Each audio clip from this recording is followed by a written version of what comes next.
ये है आपका अपना चैनल स्टूडेंट पंच, स्टूडेंट्स की आवाज। ठीक है, ये ट्रिक आप याद रखिए। RCCUBA 3 2 1 फुर, यही है क्या? 3 2 1 4 ट्रिक है। मित्र जैसे बीमा गुजरा, जैसे भी गाड़ी होती है ना अपने हाथ पीले रंग की, आप इस ट्रिक को याद रखिए कि तीनों प्रदेश ओछा, अरुणाचल, हिमाचल छोड़ के। चलिए इस ट्रिक के माध्यम से इसको याद करते हैं। और ट्रिक यह है कि हर छत में तेल झरा। नमस्कार, मेरा आज का यह वीडियो प्रतियोगिता परीक्षा के छात्रों के लिए और कक्षा 9 के छात्रों के लिए बहुत ही उपयोगी है। और इसमें बहुत कठिन चीजों को मैंने इतना शॉर्ट ट्रिक से समझाया है कि आप आज तक जो भी रटते आ रहे हैं, समझ में नहीं आ रहा है, उसे आप चुटकियों में समझ सकते हैं।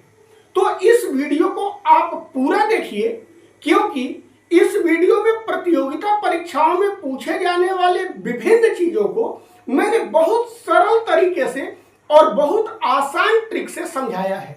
तो आइए हम वीडियो को शुरू करते हैं। आज का हमारा जो टॉपिक है, हमारा आज का टॉपिक है भारत स्थिति और विस्तार। जी, तो सबसे पहले हम लोग चलते हैं कि भारत की ग्लोब पर स्थिति कहां पर है। पिछले क्लास में अगर आपने नहीं देखा होगा तो जाकर वो वीडियो देख लीजिएगा। मैंने बताया था कि हमारी जो पृथ्वी है, इसको उत्तरी गोलार्ध और दक्षिणी गोलार्ध, दो गोलार्धों में बांटा गया है। तो हमारा जो भारत है वो दक्षिणी गोलार्ध में नहीं है, मतलब ये नीचे साइड जो है ये हमारा भारत का एरिया नहीं है।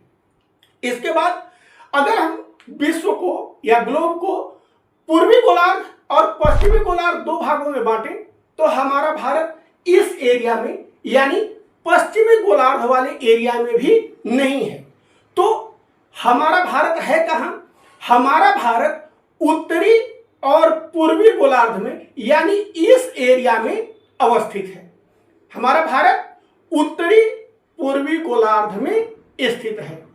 यदि हम बात करें वर्ल्ड मैप पर कि विश्व मानचित्र पर यह कैसा दिखता है, तो विश्व मानचित्र पर यह कुछ ऐसा दिखता है। ये देखिए, ये दक्षिणी गोलार्ध, इसमें हमारा भारत नहीं है। ये पश्चिमी गोलार्ध, इसमें भी हमारा भारत नहीं है। हमारा भारत का एरिया ये जो है ये है, यानी उत्तरी पूर्वी गोलार्ध। उत्तरी पूर्वी गोलार्ध में हमारा भारत स्थित है। यदि हम पूरे पृथ्वी की परिप्रेक्ष्य में बात करें तो हमारा भारत जो है पूरे विश्व का जो लैंड एरिया है, मतलब जो धरा एरिया है, जो धरती है, इसका 2.42% क्षेत्र को घेरे हुए है। और पूरे भारत का जो क्षेत्रफल है यह 3.28 मिलियन स्क्वायर किलोमीटर है।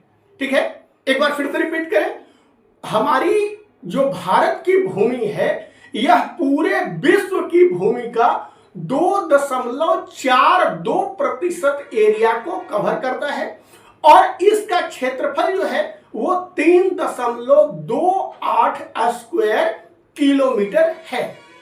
अब अगर हम भारत का एक्यूरेट स्थिति की बात करें तो भारत का जो अक्षांशीय विस्तार है, हमने आपको बताया था कि पृथ्वी पर जो पूरब से पश्चिम की ओर रेखाएं खींची गई हैं, इन रेखाओं को हम लोग अक्षांश रेखा कहते हैं। तो हमारा भारत जो है विषुवत रेखा यानी भूमध्य रेखा, लाइन ऑफ इक्वेटर से 8 डिग्री 4 मिनट उत्तरी अक्षांश से शुरू हो जाता है और ये 37 डिग्री 6 मिनट उत्तरी अक्षांश तक चलता है, रहता है। यानी भारत का अक्षांशीय विस्तार 8 डिग्री 4 मिनट से 37 डिग्री 6 मिनट उत्तरी अक्षांश तक है और इसका देशांतरीय विस्तार 68 डिग्री 7 मिनट 68 डिग्री 7 मिनट से 97 डिग्री 25 मिनट यानी 97 डिग्री 25 मिनट तक पूर्वी देशांतर में इसका देशांतरीय विस्तार है। अब इस स्थिति में यदि आप देखेंगे तो भारत का अक्षांशीय विस्तार और देशांतरीय विस्तार दोनों लगभग बराबर है, जो कि 30 डिग्री के आसपास है। मतलब डिग्री में भारत का अक्षांशीय विस्तार और देशांतरीय विस्तार दोनों लगभग बराबर यानी 30 डिग्री का है। अब हम अगर बात करते हैं भारत का उत्तर से दक्षिण की ओर इसकी लंबाई का, ठीक है, तो भारत उत्तर से दक्षिण की ओर 3214 किलोमीटर लंबा है। इसको याद करने का तरीका 3214 कैसे होगा? 3214 याद करने का बहुत आसान तरीका मैं बता रहा हूं। आप एक चीज याद रखिएगा, ठीक है, बच्चों का जब रेस होता है तो वहां पर कमांड दिया जाता है, बच्चों को आदेश दिया जाता है 3 2 1 फुर। यही है क्या? 3 2 1 4। फुर को 4 समझ लीजिए, ठीक है। तो ये भारत का जो उत्तर से दक्षिण तक अक्षांशीय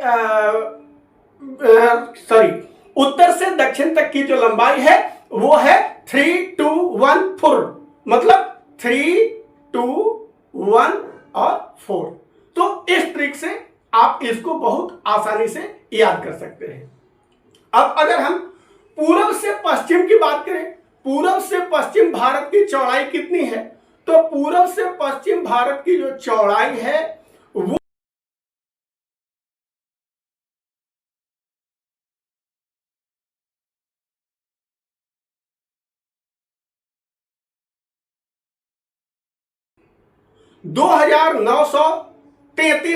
किलोमीटर 2933 किलोमीटर। अब इसको याद कैसे रखेंगे? 2933 किलोमीटर, तो इसको याद करने का बहुत ही आसान तरीका मैं आपको बता रहा हूं।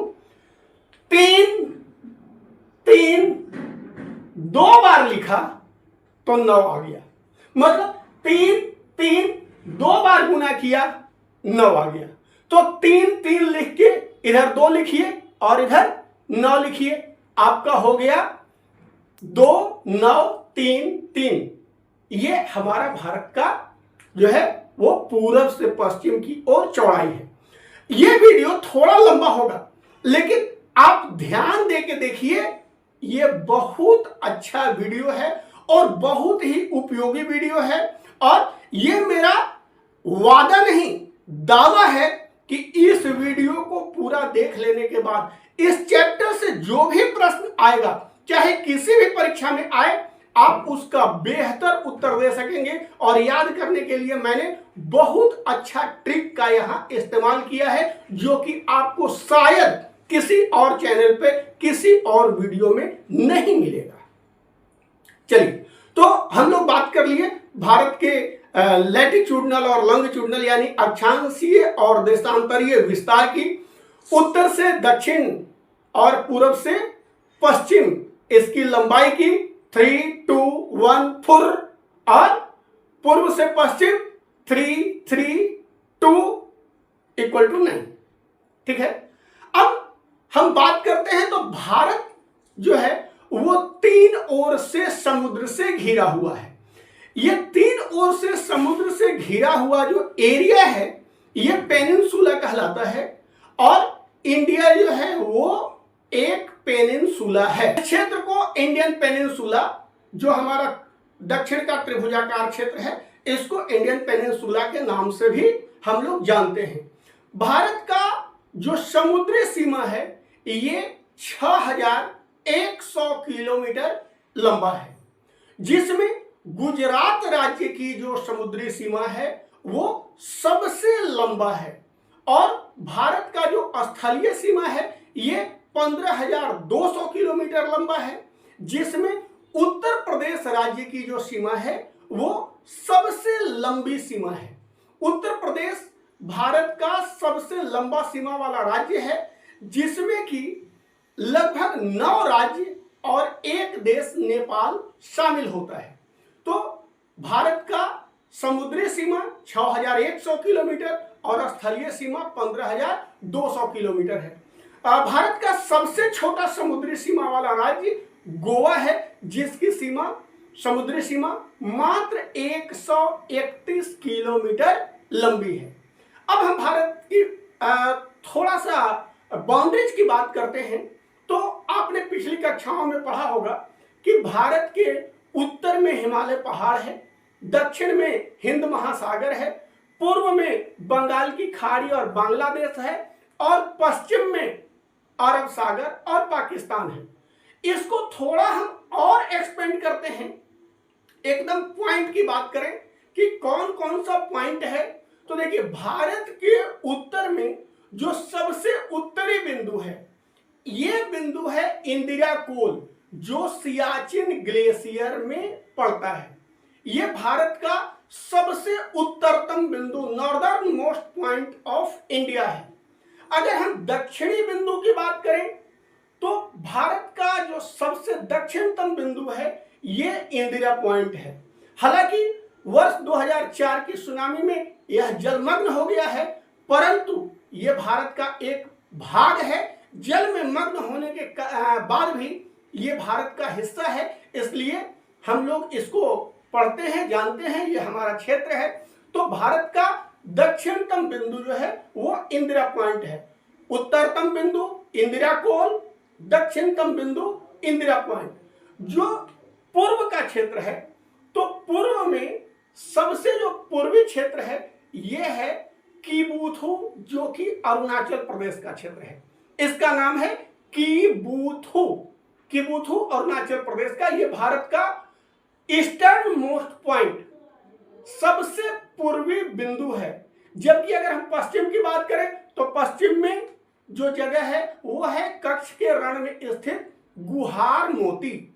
गुहार मोती भारत का वेस्टर्न मोस्ट यानी सबसे पश्चिमी बिंदु है। तो एक बार हम इसको फिर से रिकॉल कर लें। उत्तर में इंदिरा कोल, दक्षिण में इंदिरा पॉइंट, पूरब में कीबुथु और पश्चिम में गुहार मोती।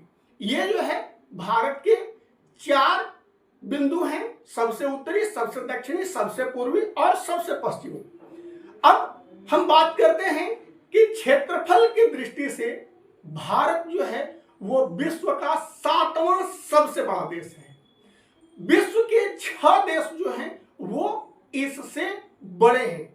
और ये देश कौन कौन से हैं? ये देश हैं रूस, कनाडा, चीन, अमेरिका, ब्राजील और ऑस्ट्रेलिया। कौन कौन? रूस, कनाडा, चीन, अमेरिका, ब्राजील और ऑस्ट्रेलिया। नहीं याद हुआ? चलिए इसको याद करने का ट्रिक बताते हैं आपको, कैसे ये याद होगा। ठीक है, ये ट्रिक आप याद रखिए। RCCUBA, RCCUBA, ये 6 देश हैं। R for Russia, C for Canada, C for China, United nation America, B for Brazil और A फॉर ऑस्ट्रेलिया। अगर ये आप RCCUBA याद कर लेते हैं तो आपको ये 6 देश याद हो जाएंगे। जनसंख्या की दृष्टि से भारत जो है वो चीन के बाद विश्व का दूसरा सबसे बड़ा देश है। ठीक है, तो एक ही देश बड़ा है जो है आपका चीन। अब अगर हम भारत के स्ट्रक्चर की बात करें तो कर्क रेखा जो है वो भारत के 8 राज्यों से होकर गुजरती है। विभिन्न प्रतियोगिता परीक्षाओं में ये पूछा जाता है, 9th बोर्ड की परीक्षा में भी ये पूछा जाता है कि कर्क रेखा निम्नलिखित में किस राज्य से होकर नहीं गुजरती है।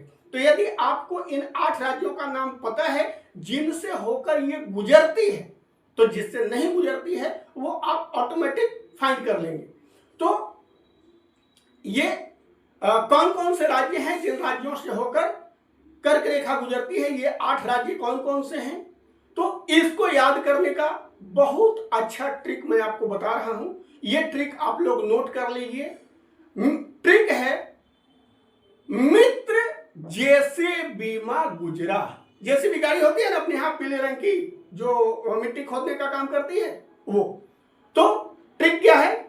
मित्र जेसीबी मां गुजरा। अब देखिए यहां पर ये देश राज्य कौन कौन से हो गए? तो मी से हो गया मिजोरम, त्र से हो गया त्रिपुरा, जे से हो गया झारखंड, सी से हो गया छत्तीसगढ़, बी से हो गया बंगाल यानी वेस्ट बंगाल। ठीक है, गुज यानी गुजरात और राजस्थान।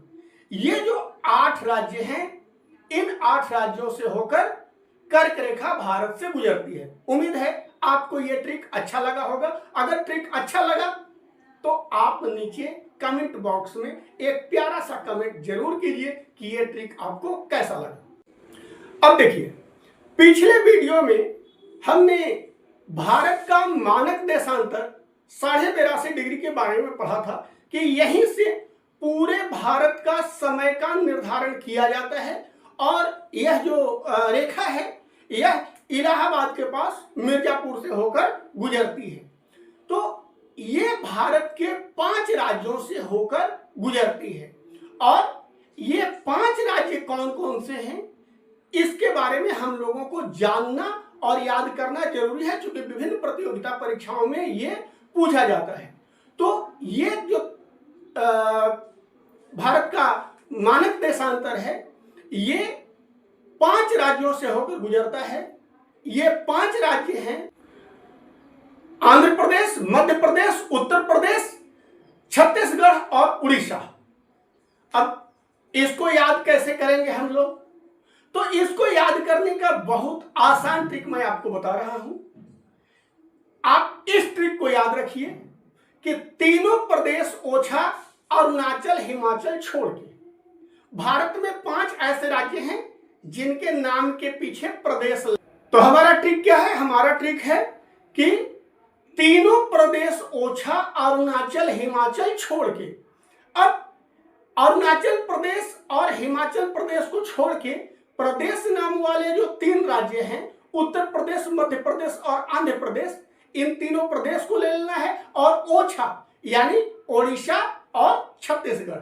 तो ये 5 राज्य हैं जिनसे होकर भारत का स्टैंडर्ड मेरिडियन यानी मानक देशांतर, जिससे पूरे भारत का समय निर्धारित होता है, ये इन 5 राज्यों से गुजरता है। और ये ट्रिक आप लोग याद रखिएगा कि तीनों प्रदेश ओछा, अरुणाचल, हिमाचल छोड़ के, अरुणाचल प्रदेश और हिमाचल प्रदेश को छोड़ देना है। बाकी 3 प्रदेश उत्तर प्रदेश, मध्य प्रदेश, आंध्र प्रदेश और उड़ीसा और छत्तीसगढ़ इसमें शामिल होते हैं। चलिए अब आगे की अगर हम बात करें तो भारत का दक्षिणतम बिंदु, यह प्रश्न बहुत इंपॉर्टेंट है क्योंकि बराबर परीक्षाओं में ये पूछा जाता है।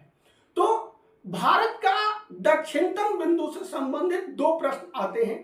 पहला प्रश्न ये आता है कि भारत का दक्षिणतम बिंदु कौन सा है, और दूसरा ये कि भारतीय भूभाग का दक्षिणतम बिंदु कौन सा है, which is the southern most point of Indian mainland. हम प्रायः कंफ्यूज हो जाते हैं, तो आपको कंफ्यूज नहीं होता है।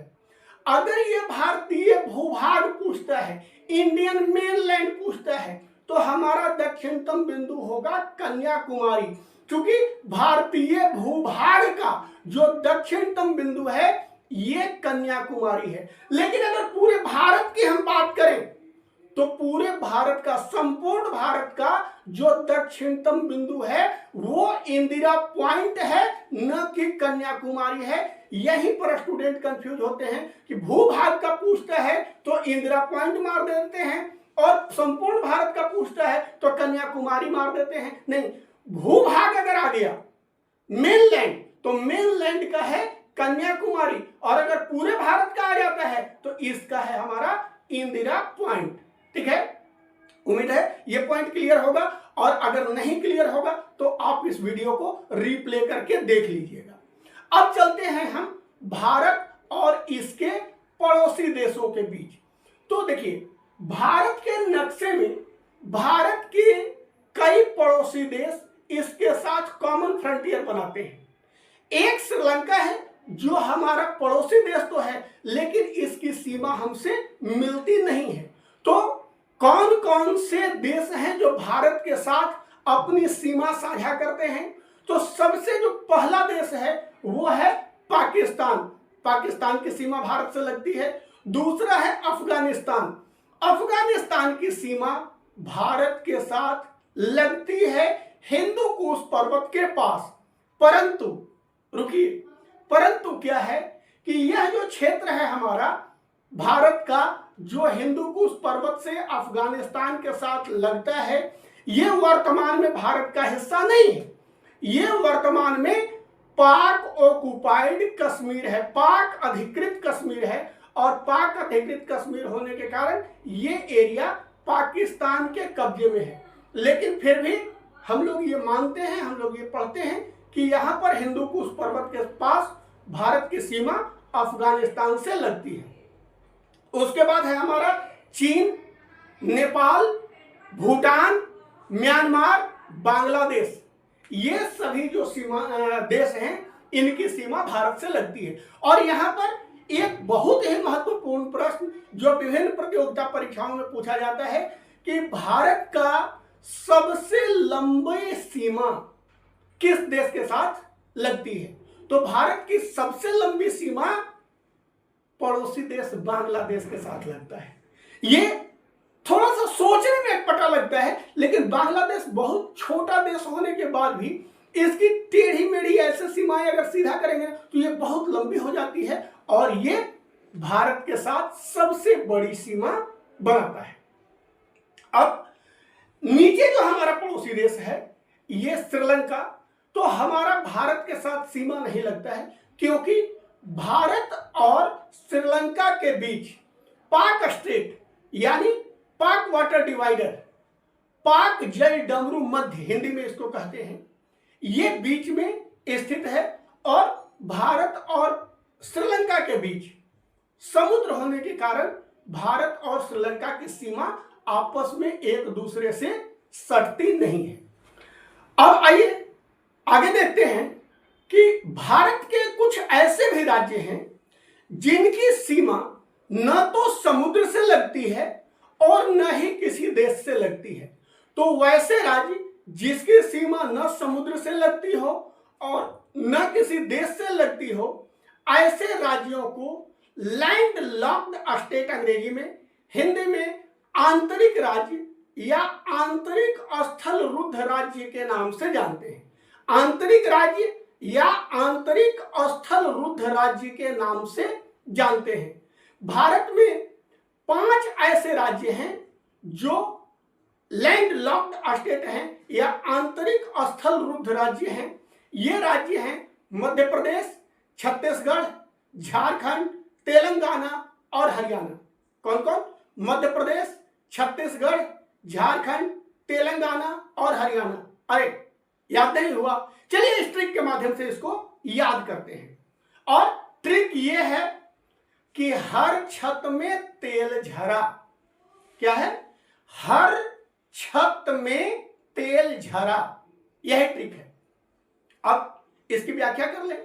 हर मतलब हरियाणा, छत मतलब छत्तीसगढ़, में का मतलब हो गया मध्य प्रदेश, म से मध्य प्रदेश, तेल तेलंगाना और झरा झारखंड। हर छत में तेल झरा। तो अगर आप इस ट्रिक को याद रखते हैं तो ये आपके मध्य प्रदेश, छत्तीसगढ़, झारखंड, तेलंगाना और हरियाणा आपको बिल्कुल याद हो जाएंगे। याद रखना है हर छत में तेल झरा। अब हम बात करते हैं कि भारत जो है वह विश्व व्यापार के राज्य मार्ग पर स्थित है। जी बिल्कुल, भारत जो है वो एशिया और यूरोप को बहुत अच्छे से कनेक्ट करने वाले समुद्र के किनारे हिंद महासागर के सिर पर, यानी कहिए कि हिंद महासागर के उत्तर में स्थित है। और पेनिनसुलर कंडीशन यानी 3 ओर समुद्र से घिरा होने के कारण यहां का विश्व व्यापार का रास्ता बहुत साफ है, बहुत अच्छा है। साथ ही यूरोप और अन्य एशियाई देशों के बीच होने वाले व्यापारिक मार्गों के शीर्ष स्तंभ पर इसका स्थित होना इसके लिए बहुत अच्छा है। और भारत की स्थिति हिंद महासागर के ऊपर होने के कारण भारत का विभिन्न देशों से, विभिन्न सी पोर्टों से सीधा संबंध है।